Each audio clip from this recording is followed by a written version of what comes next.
Welcome back to Nightmare Theatre. Last night, while laying in bed, I swear I could hear the faint sound of a whisper outside my bedroom window. When I got up to check, I could not see a thing outside. Perhaps it was just my imagination. My experience leads me to tonight's story. One of my favourites from r/No Sleep. It was written by Grand Theft Motto, and it is called Something Walks Whistling Past My House Every Night at 3:03. Every night, no matter the weather, something walks down our street whistling softly. You can only hear it if you're in the living room or the kitchen when they walk by, and it always starts at exactly 3:03. The sound starts faint, somewhere near the beginning of the lane, near the Carson place. We're towards the middle of the street, so the whistling moves past us before fading away in the direction of the cul-de-sac. When I was younger, my sister and I would sneak into the kitchen some nights to listen. Mum and Dad didn't like that, and we'd catch hell if they found us out there, but they were never too hard on us since we always stuck to the one big rule. Don't try to look at whatever was whistling. My neighbourhood is a funny place. I've lived here since I was 6 and I love it. The houses are small but well-kept, good-sized yards, plenty of places to roam. There are a lot of other kids here my age. I turned 13 back in October. We grew up together and would always play foursquare in the cul-de-sac or roam around from back porch to back porch in the summer. This was a good place to grow up. I'm old enough to see it. And there's only the two strange things here, the night whistling and the good luck. The whistling never bothered me much. Like I said, I couldn't even hear it from my bedroom. But Mum and Dad don't like talking about it, so I've stopped asking questions. My dad is a strong guy, tall and calm. He has an accent since he moved to the US as a kid. His family, my grandparents, they're from the islands. That's what they call it. My dad, the only time he isn't so calm is if the whistler comes up. He talks a little quicker then, eyes move faster, and he tells us not to think about it so much and to always remember the one rule, the big rule. Don't try to look outside when the whistler goes past. Not that we could look even if we wanted. See, there are shutters on the inside of every window, thick pieces of heavy canvas that pull down from the top and latch to the bottom of the window frame. Each latch even has a small lock, about the size of what you'd find on a diary. My dad locks those shutters every night before we all go to bed and keeps the key in his room. My mom, I don't know what she thinks about the whistling. I've seen her out in the living room before at 3:03 when the sound starts. I could see her if I cracked my door open just an inch to peek. She's not out there often. At least I haven't caught her much. But once or twice a month I think she sits out there on our big red couch just listening. The whistler has the same tune every night. It's cheerful. Da-da, da-da, da-dum, da-da, da-da, da-dum. Remember how I said there are two odd things about where I live? Well, besides our night whistler, everyone in my neighbourhood is really lucky. It's hard to explain, and Dad doesn't like us talking about this part much either, but good things just seem to happen to people around here a lot. Usually it's small things, winning a radio contest or getting an unexpected promotion at work or finding some arrowheads buried in the yard, you know, the authentic kind. The weather is pretty good, and there's no crime, and everybody's gardens bloom extra bright in the fall. A million little blessings, I've heard my mum say about living here. But the main reason we stay here, why we moved here in the first place, is my sister Nola. She was born very sick, something with her lungs. We couldn't even bring her home when she was born, only visit her in the hospital. She was so small, I remember. Small even compared to the other babies. A machine had to breathe for her. We moved into our house here to be closer to the hospital. As soon as we moved here, Nola started getting better. The doctors couldn't figure it out. They chalked it up to whatever they were doing. But we all could tell they were confused, but my parents knew, even I knew, Nola getting better was just another of the million little blessings we got for living in our neighborhood. So that's why we stayed even after we found out that, for every small miracle that happens here every day now and then, some bad things happen. But they only happen if you look for the Whistler. See, our neighborhood has a welcoming committee. They show up with macaroni casserole and a gift basket and a manila folder whenever someone new moves in. They're very friendly. 4 people showed up when we moved in 7 years ago. The committee made small talk, gave me a Snickers bar, and took turns holding Nola.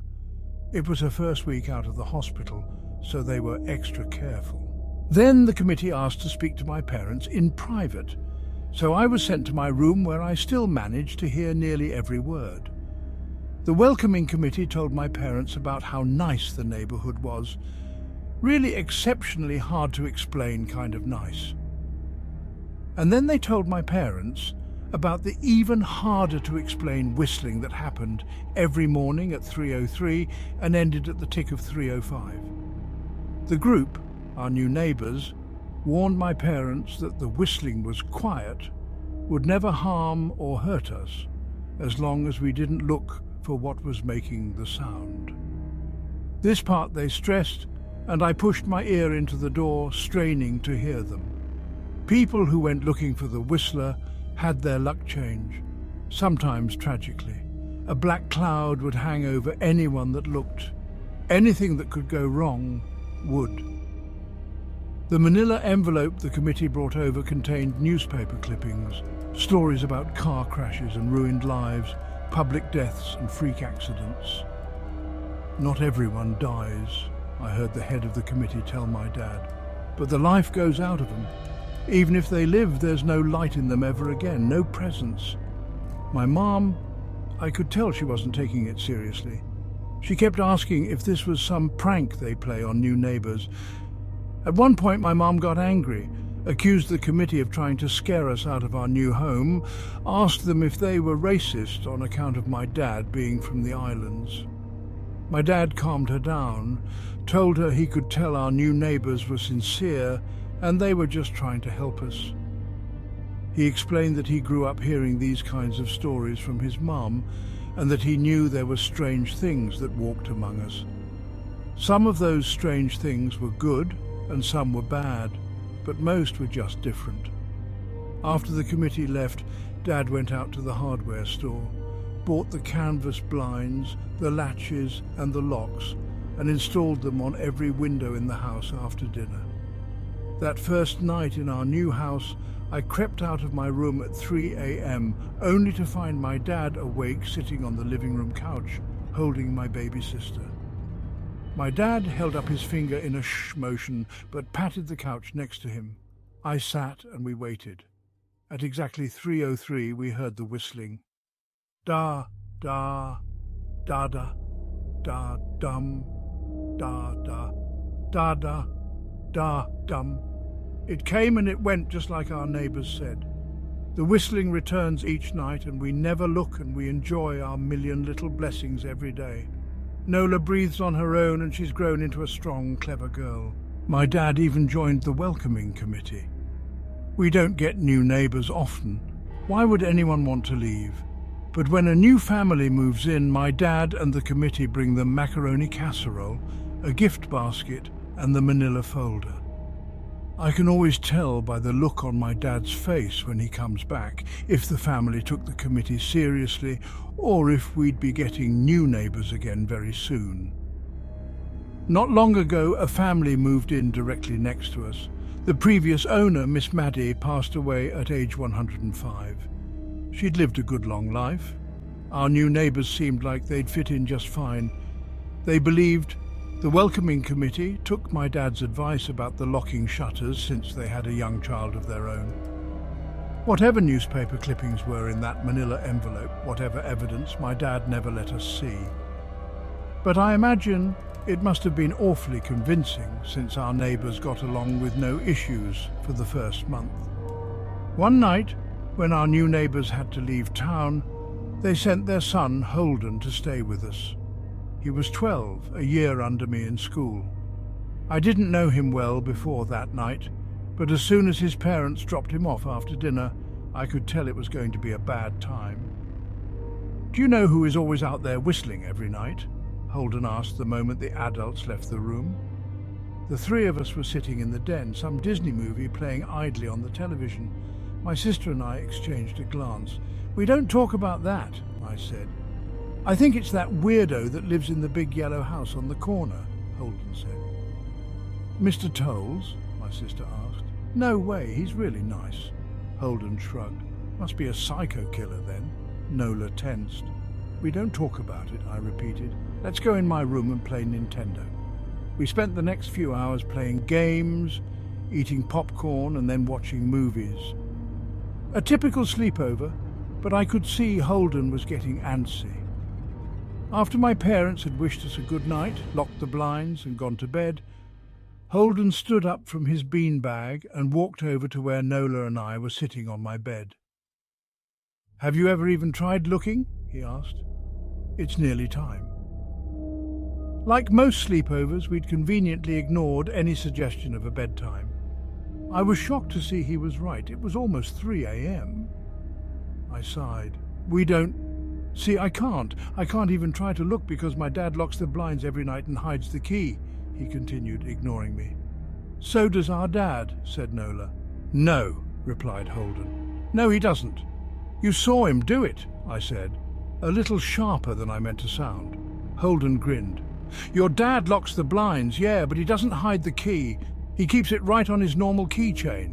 "So?" I asked, worried I already knew what he would say next, because I had noticed that my dad didn't bother hiding the key anymore after all of these years, because he knew we took it seriously.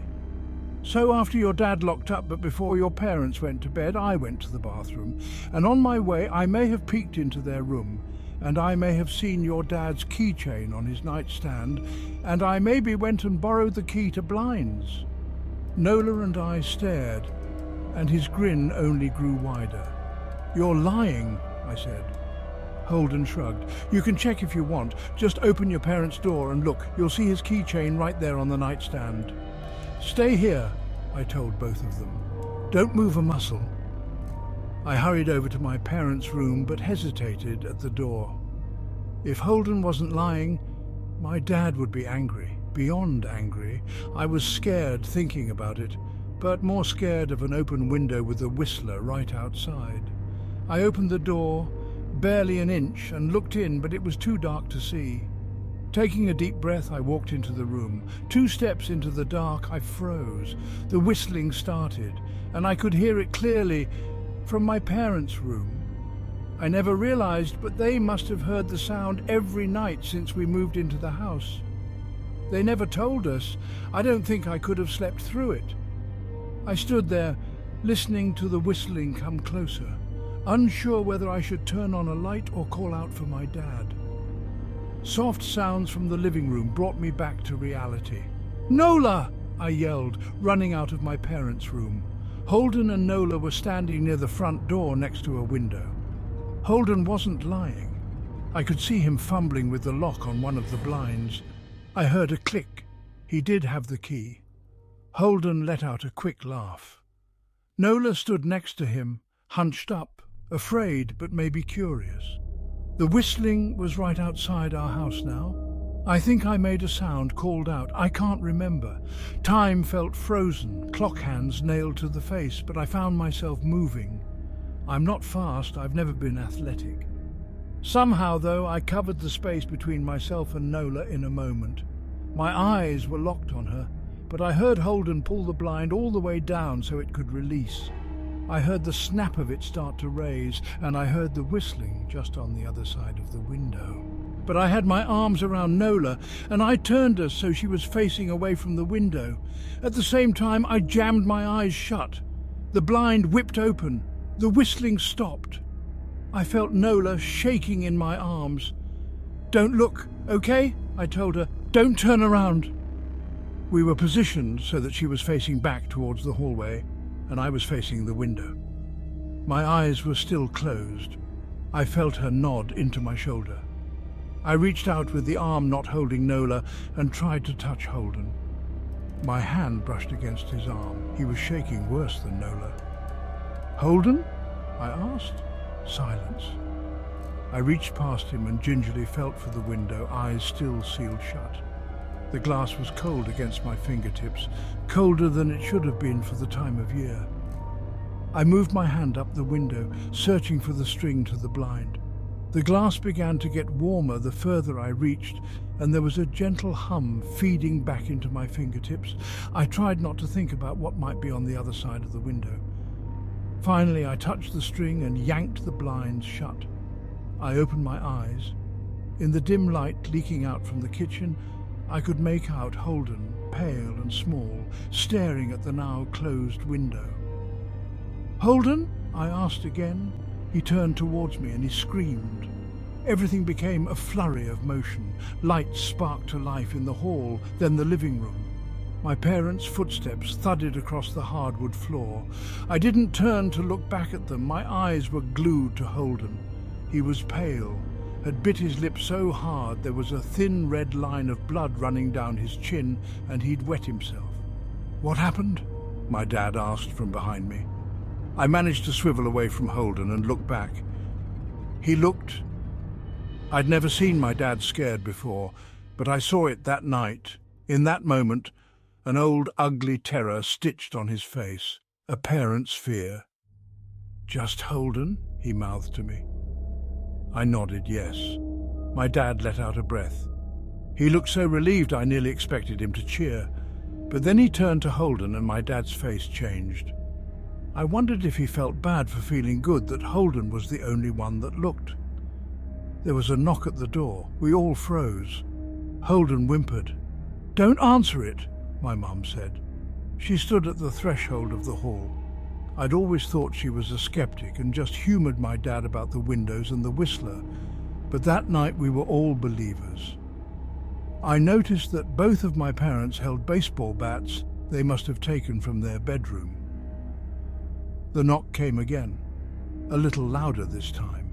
"Please don't open the door," Holden whispered. My dad walked over to him, hugged him close. "We won't," my dad promised, still holding his bat. "Nothing is coming in here tonight." Thud, thud, thud!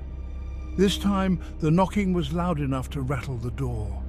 Holden screamed again and Nola clutched her arms around my neck. My mum came over and knelt down next to us, wrapping my sister and me close. Thud, thud, thud. "Call the police," my mum whispered to my dad. The knocking instantly stopped. My dad looked over his shoulder at us. "Do you think—" He was cut off by frantic knocking that trailed off to a polite tap, tap, tap. "Police," something said from the other side of the door. The voice from outside sounded exactly like my mom, like a parrot repeating the words back to her. "Police! Call! The police! Tap, tap, tap! Police!" My mom pulled us closer. "Police! Police! Police! Police! Please stop!" I heard her whisper. "I don't think calling them will help," my dad said. "How will we know when they're the ones at the door?" The knocking came back harder than before. The door shook, then it stopped. After a long moment, I heard the knocking again, but it was coming from our back door. We all turned together towards the back door, but the knocking immediately returned to the front door. Front to back to front, loud, then quiet, then loud again. Suddenly, the sound was coming from both doors at once, big, heavy blows like a sledgehammer. Then something started rapping against all of the windows in the house, then the walls. It was like we were living inside a drum with a dozen people trying to play at once. Or we were a turtle, and something was attempting to claw us out of our shell. "Stop!" Holden yelled. The knocking died. "I won't tell," Holden said, staring at the door. "I promise I won't tell anyone what I saw. Just please go away." We waited for nearly a minute. Then we heard it, a soft tap, tap, tap coming from the window Holden had looked through earlier. Holden started to cry, sobbing like a prisoner watching gallows being built outside their cell. My dad held him, brushed his hair but never lied to him, never told him things would be okay. The tapping at the window went on for the rest of the night. We huddled together in the living room for I don't know how long. Eventually my mum tried to take us kids into my room while my dad stayed to watch the door. But the second we moved into my bedroom, the knocking came back, so loud it was possible to ignore. I was afraid the door couldn't take it. We went back to the living room and the knocking stopped. Only the tap, tap, tap on the window remained. None of us slept that night. The tapping stopped around 7 a.m. That's about the time the sun comes up here. We waited another 2 hours before my dad opened the blinds from one window. He made us all go back to my parents' bedroom first. I heard him open the door, then come back in. "Okay," he told us, "it's done." Holden's parents came back around lunchtime. My mum and dad walked Holden over to his house and they all went inside for quite a while. Nola and I watched from the window. She stuck to me the whole day, right at my side, sometimes holding my hand. When my parents came back, they looked grim, but wouldn't tell us what they said to Holden's family. It was a Sunday, so we all spent the day together, ordered pizza and watched movies. That night, everyone slept in my room, Nola and my mum in the bed with me, my dad in a chair he'd pulled over. There was no knocking that night or any night since. We didn't see much of Holden or his parents for the rest of that week, but by Thursday, there was a moving truck in their driveway. Nola and I watched them packing up the whole afternoon after school. What sticks with me most is how tired Holden and his parents looked. All three had the same pallor, grim mouths and lightless eyes. Even from across the street I could tell something was very wrong. Holden and his family were gone before sunset. I remember what the original welcoming committee said to my parents when we moved in. Not everyone who looks at the Whistler dies, but even those that live have the light go out of them, and the rest of their lives are full of misfortune. 1,000,000 little tragedies. I think Holden's parents must have looked, either to comfort him if they didn't believe or share the burden if they did. I watch Nola some days, happy and young and alive, and I wonder if I'd been slower, if she'd looked out the window that night. Would I have looked too, to comfort her, to share that burden? I'm glad I don't have to find out. We still live in that house, in that neighborhood. We still hear our Whistler walking past every night. The blessings, the luck, the good things here are too good to leave, but we're careful. We don't have friends over to spend the night anymore. And my dad hides the key to the blinds very, very well. Not that I've gone looking. Some things you just don't need to look for.